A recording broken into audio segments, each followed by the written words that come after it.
Okay, come here. Come on. Come on, you can do it. Oh, come on. Oh, you're so sweet. You're the sweetest girl. You gotta be kidding me.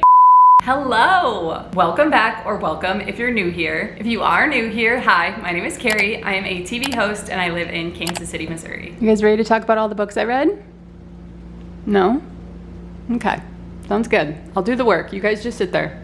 It's all good. If my voice sounds a little raspy, it's because I, like through the middle of the day, all of a sudden I was like, my throat hurts. Like, I don't know what's going on. Anyway, so I made myself a mug of tea. I'm not usually a tea person. I'm usually a coffee person, especially in the afternoons when I get home and I need to pick me up. I'm very quick to make myself like a midday latte. But today I made myself some green tea, and I have to show you my little tea holder here. This is a manatee, and you put the tea in his little body. And then, let's see if I can get it to focus. There you go. You put the tea in his body, and then there's little holes in it. So it just like seeps in there, and then you just hang him off the side of your cup like that. Look at him. It's so cute. I got it down in Florida. When I lived in Florida, we did this thing where you could swim with wild manatees, and it was the best day of my life. I love manatees. They're the cutest, like most docile creatures, and I'm obsessed with them. And so I've had this ever since then, and I forgot that I had it, honestly, because I'm not a tea person, really. I don't drink tea very often. But I reached in my cupboard for my tea, and I saw this, and I was like, hell yeah. Hell yeah. And it's just making me so happy. Okay, my manatee aside, I am here to tell you guys all about the books I read in spring 2025. It was a pretty solid reading season for me. It was nowhere near what my winter was like. If you watched my last recap, then you saw I read like 27 books over the course of the 3 winter months, which is insane. I don't think I've ever read that much in a 3-month period. So I don't know that we'll be repeating that anytime soon, but I did do pretty good. Let me count up how many I read. 1, 2, 3. Over the course of the months of March, April, and May, I read 17 books. Not bad, honestly, not bad. As it sits right now, which today is June 2nd, I have read 37 books towards my reading goal of reading 75 books this year. So we are plugging along. According to my Goodreads calculations here, I'm 49% done with my Goodreads challenge for 2025. So I'm feeling good about the progress I'm making. This is also your friendly reminder that I am not a professional book reader. I'm not a booktuber. I'm not an author. I'm not a writer. I'm not any of those things. I'm just a random person on the internet. And if I love a book and you hate it, or you hate a book and I love it, it's okay. It really, really, really is okay. That's what's great about books, is we can read the same thing and get different things from them.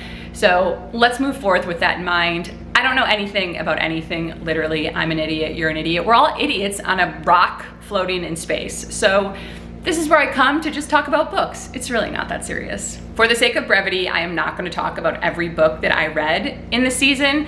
Some of them I just don't have much to say, honestly, or some of them I read passively. There's not a lot of thoughts that I have to form about them. So for that reason, I won't include them in this, but most of them I am gonna talk about. In Man, Oh Man, are we starting out with a banger, because the first book I read in spring was A Court of Wings and Ruin by Sarah J. Maas. My journey of reading A Court of Thorns and Roses for the very first time continues on. This was the 3rd book in the series. The first 2 books of this series gobsmacked, blew my mind, obsessed, 5 stars. There was a lot happening in this book, and I enjoyed myself, don't get me wrong. Like, I can't not enjoy myself in this world that she's created. It's so magical, it's so wonderful, it's so entrancing. That being said, this book was 700 pages long. That's a lot of pages, like a lot of pages, like way more than I would typically choose to read. And that dragged on a little bit for me.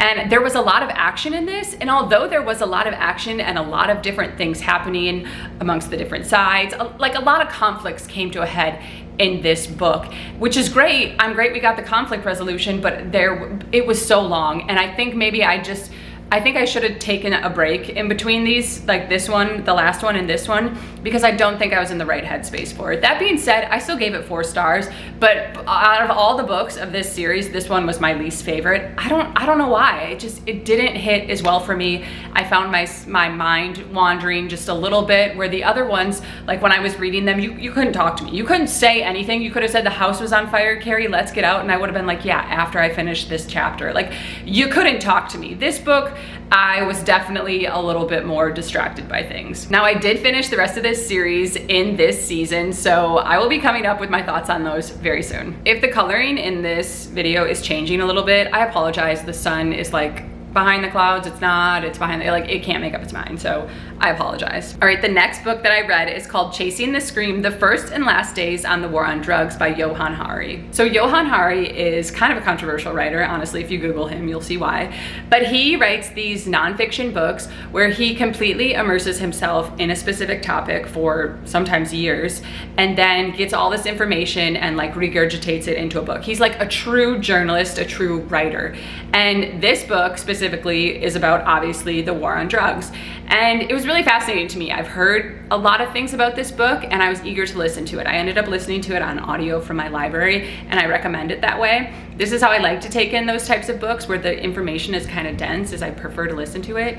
And it was fascinating. It talks about the opioid crisis, which I've read a number of books about the opioid crisis. It's really interesting to me in a weird way.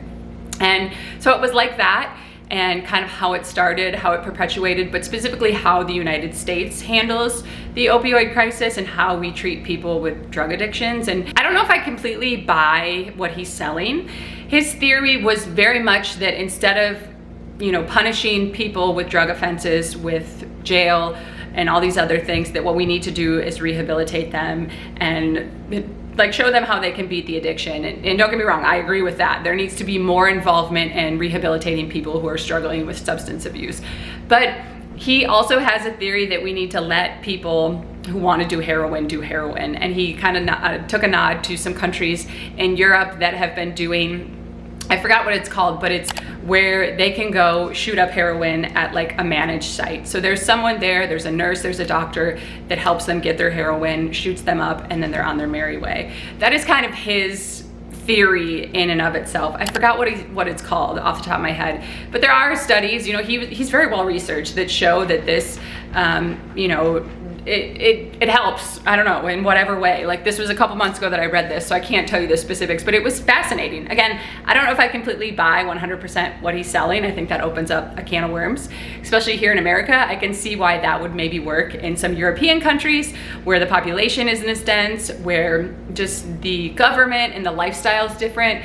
But bringing that same thing here to America, I don't know that it would translate 100% like he says it is. Anyways, it was really fascinating nevertheless, and it made me think a lot about the crisis. And I don't think it's this open-ended like thing, like this is what we need to do to stop it. Like, no, there is a crisis in this country of opioid use. The people who become addicted to it are the most vulnerable, and a lot of them need help that they can't afford to get. So overall, just a really fascinating book. I like books like that just make me think, and this definitely made me think. The next book I read is called P.S. I Hate You by Lauren Connolly. So I picked this book up because my best friend back home, best friend Bree, who you guys know I talk about, she had read it and really, really enjoyed it. So in this book, our main character, Maddie, is set to spread the ashes of her brother, Josh, in places that he has left for her to go. It's kind of like a scavenger hunt that he arranged, you know, before he passed away. Go spread my ashes here, do this, blah, blah, blah, blah. The only like caveat to that is that she has to go with his best friend, Dominic, to do this. So they kind of have to do it together. And she has kind of had a crush on him for a long time, so she's really angsty about it,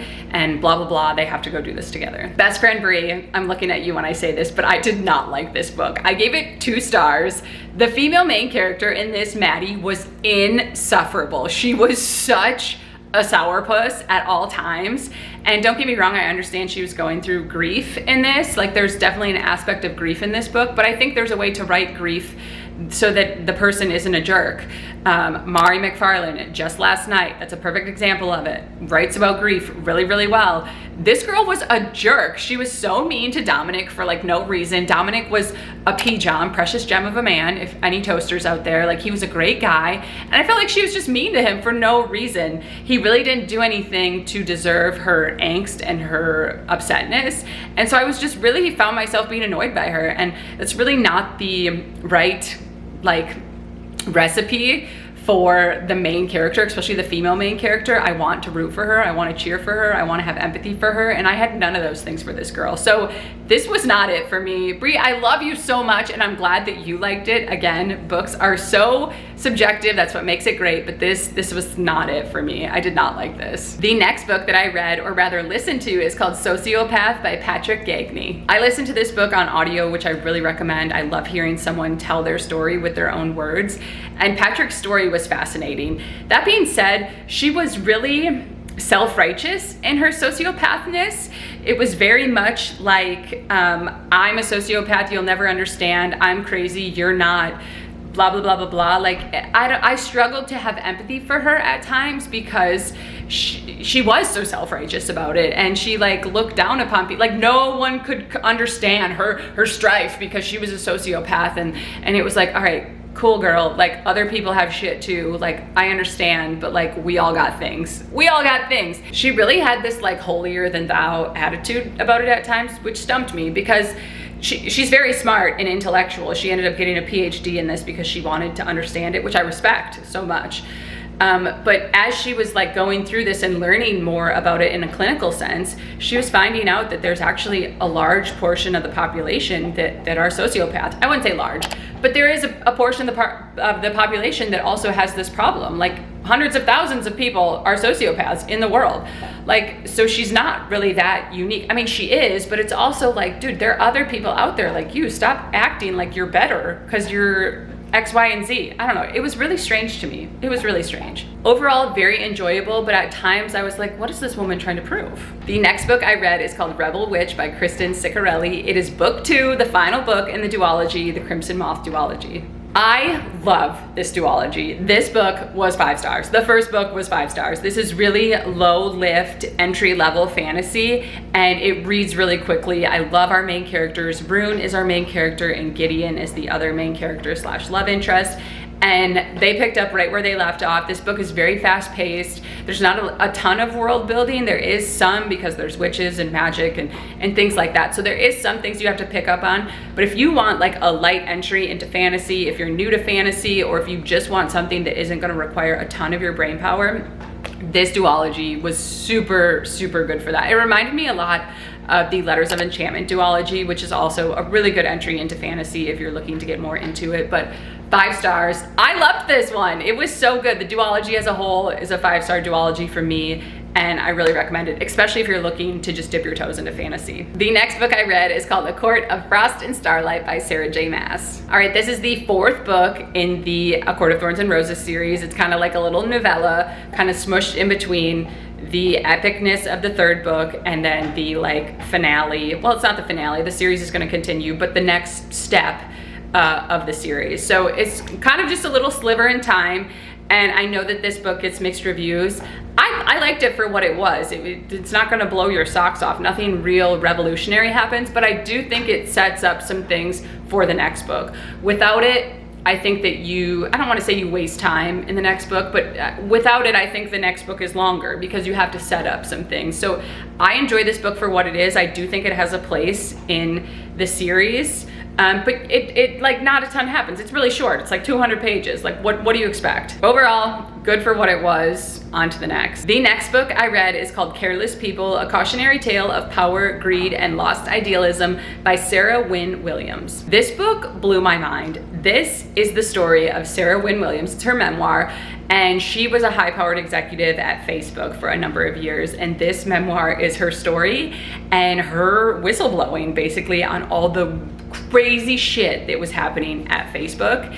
And it was truly mind-blowing. Once again, I listened to this book, and I'm glad I did, because hearing her say some of the things that she was saying, like it hit it even harder than I think just reading it on the page would have. So it's hard to sum it up, but I have heard that Facebook is trying to get this book taken down, taken away, taken off shelves. So I wanted to get my hands on it as quickly as I could. Just mind-blowing and truly, again, just like the Johann Hari book, it makes you think. It makes you think about the powers that be in this world, why certain things are the way they are, how things get to a certain situation. It makes you think. I would listen to this when I went to the dog park with Doogie, and I would be walking around the circle of the dog park, and I'd be like listening, and I'd be like, oh my God, this is repulsive. This is disgusting. This is horrible. Like, insane. Read this book, listen to this book, and keep it in mind when you do things on the internet and give your power away to certain people and conglomerates. That's all I'll say. All right, the next book I read is called Just for the Summer by Abby Jiminez. This is book 3 in the Part of Your World series. Our main characters in this book are Emma and Justin, and through a Reddit thread,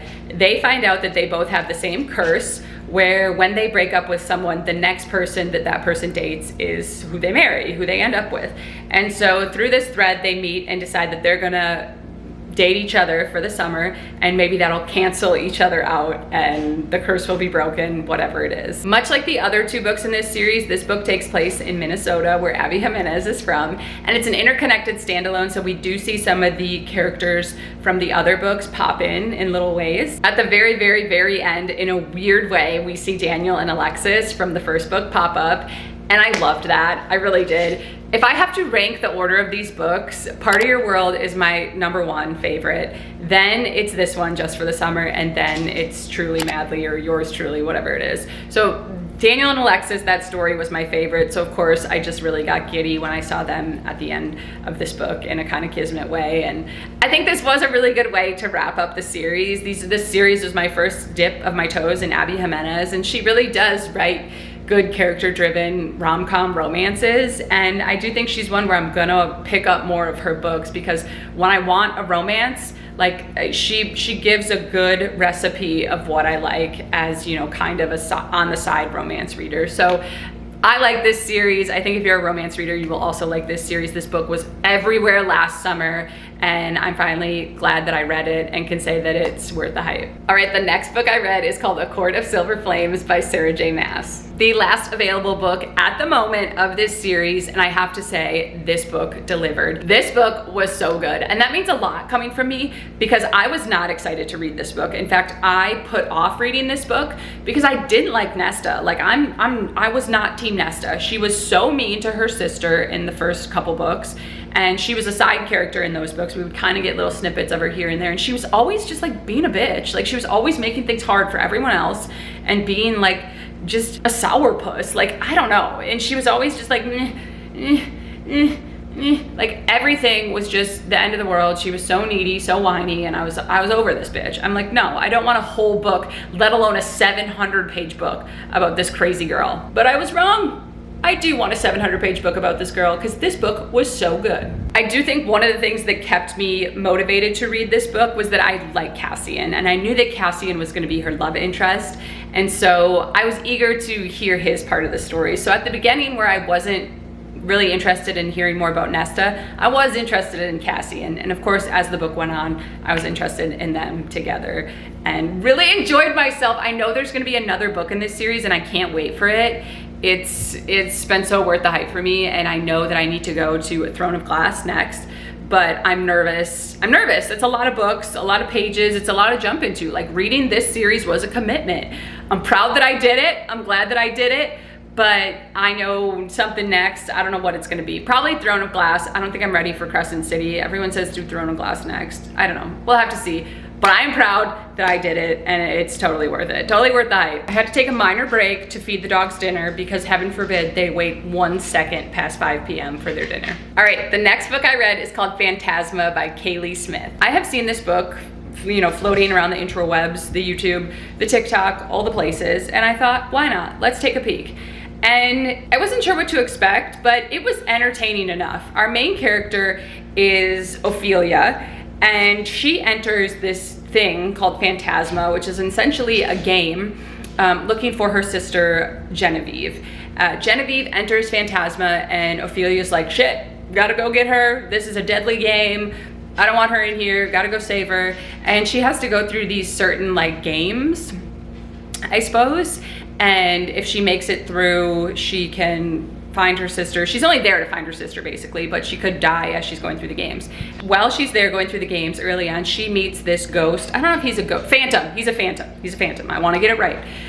He's a phantom, and he befriends her. They befriend each other. His name's Blackwell, and he is like trying to help her through the games because he made a deal with her. I'm not going to tell you what the bargain is, but they bargained a deal that he would help her if she gives him XYZ.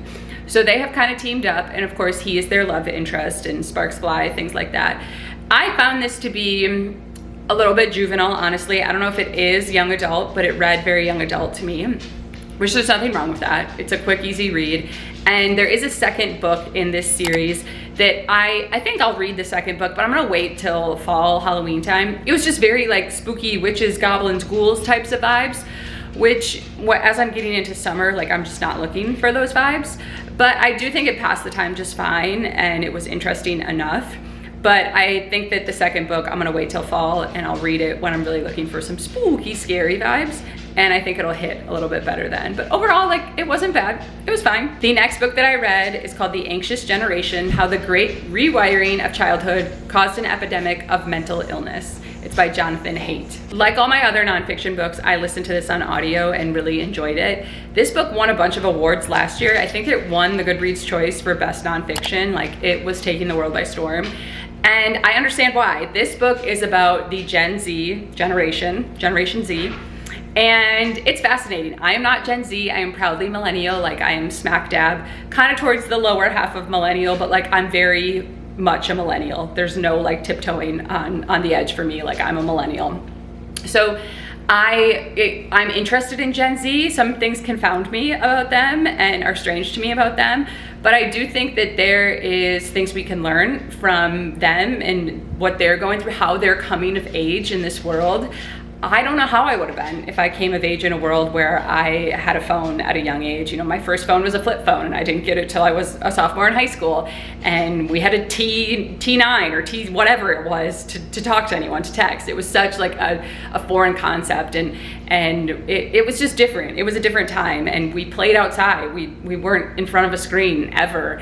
And when we were in front of a screen, it was really intentional because we had to use the phone line. Like, we had to use dial-up to use the internet. And our parents were like, I gotta make a phone call, get off the internet. So it was a different time. And I don't know how I would have grown differently, what kind of mental health things I would have gone through had I grown up in the Gen Z generation. So I'm really glad I didn't. I'm happy to be a millennial, but I do think there's things we can learn about what the kid, like what we're seeing in the statistics about what kids are going through. Just a really fascinating book. You know, when it comes to my nonfiction, I need something I can listen to, and I need something that is just gonna make me think. When I pick up nonfiction, I want something that is gonna expand my mind and it's gonna make me think and make me interested. Like, I just wanna be listening and be thinking, wow, I didn't know that, or wow, that's interesting. Or, you know, I just want my brain to be expanded while I'm listening to nonfiction, and this book definitely did that. If you're a parent, get this book right now. Go get it, run, don't walk, go get it. If you're a parent of Gen Z,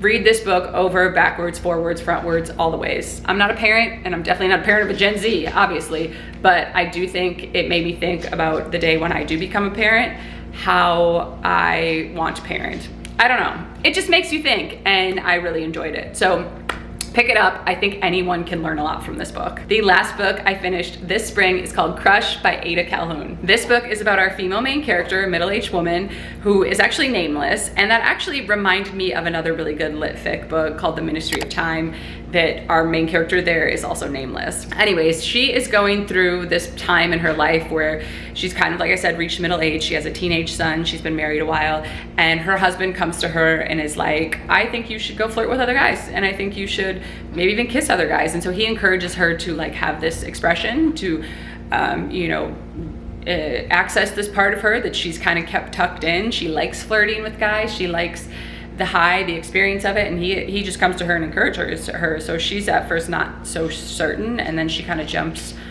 you know, both feet in, and the story goes from there. It's an interesting portrait and portrayal of a woman who's going through transition in her life, and how she feels when he gives her this opportunity, how her opinions change when she's given the opportunity, how she grows into it, how their marriage changes, and the people she meets along the way, and how she kind of reconciles with that, how she reconciles with like her self-love as well. There's like a lot of layers to this, which is what I love about lit fic. It's not just cut and dry, like this is the plot, these are the people, this is what happens. Like, there's layers to it, there's interpretations to it, there's moments, there's pause, there's deep reflection. Like, I like stuff like that. and this book really hit the spot, and I'm gonna be more intentional about picking up more lit fic because it really is a genre that I really like, and I don't know why I've strayed away from it. I really don't. All right, that is gonna wrap up the books that I wanna tell you about from spring 2025. It was a good season of reading, and I'm excited for summer. I'm a summer forever girly, like summer forever. Forever and ever and ever. Like, my dream is to live somewhere where it's always summer. And so my reading really reflects that. I love reading beach reads and some lighter stuff, but also like I love everything about summer. And one of the things I love about is the reading that it makes me want to pick up. So I'm excited for summer reads, and I've got some really good ones on my plate and some ones that are very highly anticipated. I won't tell you all of them, but I will give you a spoiler. This is the book that I'm currently reading. Oh boy. Oh boy. Thank you guys so much for tuning in for this video. I appreciate that any of you want to listen to me do anything, let alone sit here and talk about books. So thank you so much for listening. Thank you. Hello. Oh, you want your sunshine? Here you go. Hello. There she is. There she is. Okay. I literally just have to do the outro. That's all I have to do. Then we can go play. Just give me 30 more seconds. Okay? Okay. I'm so appreciative to you if you support me in any way. Thank you so much. It means the world to me. I will leave a link down below to my past reading wrap-up recaps, so you can check those out if you want more of my thoughts or more of my recommendations. And I'll also leave links to all my socials, where else you can find me on the internet. Thank you so much for being here. I'm sending you so much love wherever you are in the world. I'll see you again very soon in my next video. Happy reading.